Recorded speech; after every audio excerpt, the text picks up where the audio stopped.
folks, thanks for stopping by and checking out another episode of Kurt's Corner.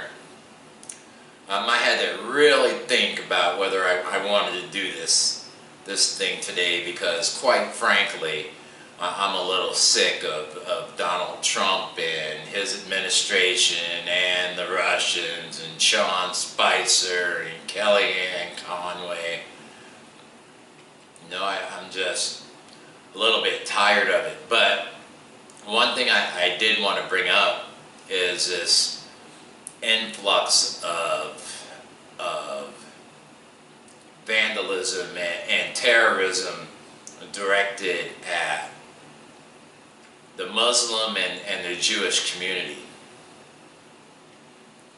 I saw a meme the other day that said, "It's amazing that Donald Trump can tweet his displeasure at Saturday Night Live instantly, but here we are 9 days after a guy from India was shot, and over the last week we've had I believe 90 total bomb threats, terrorist attacks, and acts of vandalism against the Jewish community since the beginning of the year, and Donald Trump has yet to open his mouth."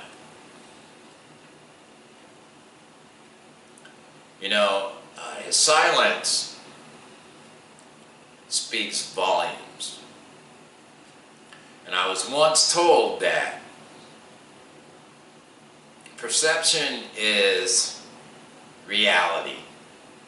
And the reason that came about is because in a supervisory position, because I was direct, I was called mean and condescending. But all I was doing was stating facts, you know. Since that time, I've learned how to speak to people. Fact of the matter is, you can speak just about any way to somebody in the military if you're unhappy with them. They go and take care of business. They may be upset for a minute. But because this country chooses to give trophies, what do they call? Participation trophies. Nowadays everybody gets butt hurt. And I think that's a big part of Donald Trump's problem. Nobody's ever had the balls to tell him that he's wrong. Nobody's ever had the balls to tell him that he sounds absolutely stupid every time he opens his mouth. I also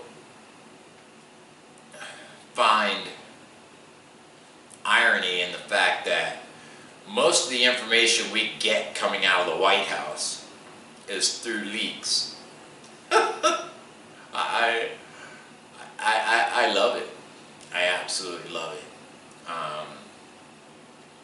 Without these leaks, Flynn would still be in office.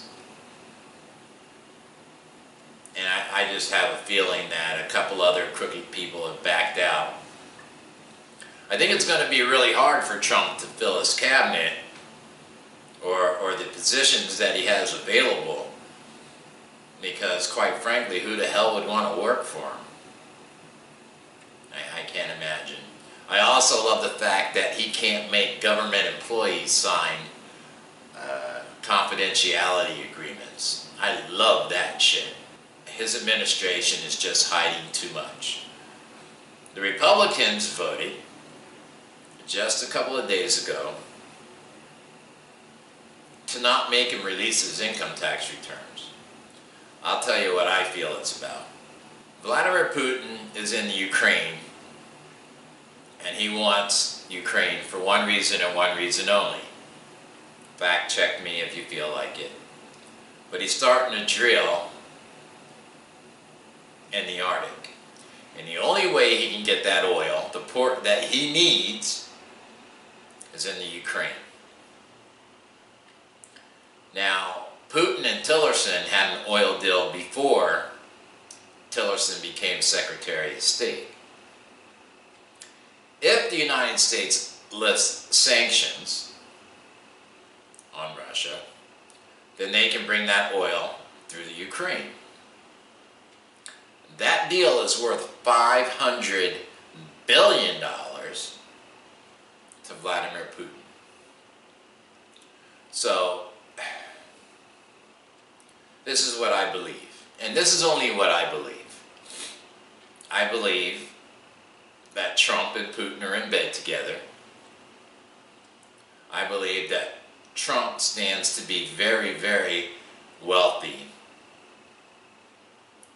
if sanctions are lifted in Russia. Because right now I don't believe Trump's nearly as wealthy as he says he is. Because nothing out of his mouth is ever the truth. I believe that Trump still will not say one word about the terrorism or the bomb threats against the Jewish community, nor will he say anything about the white nationalists that are killing people indiscriminately now and yelling, "Go back to your country," or pulling up on a birthday party of a child, waving rebel flags and pointing shotguns. That's not going to get mentioned by Donald Trump. But if you're a Muslim or a Mexican, don't get caught jaywalking. Donald Trump's a fraud. Anybody who settles for $25 million in a fraud case is a fraud. He belongs in prison. We need to impeach him. We'll see what happens tonight after his so-called State of the Union address.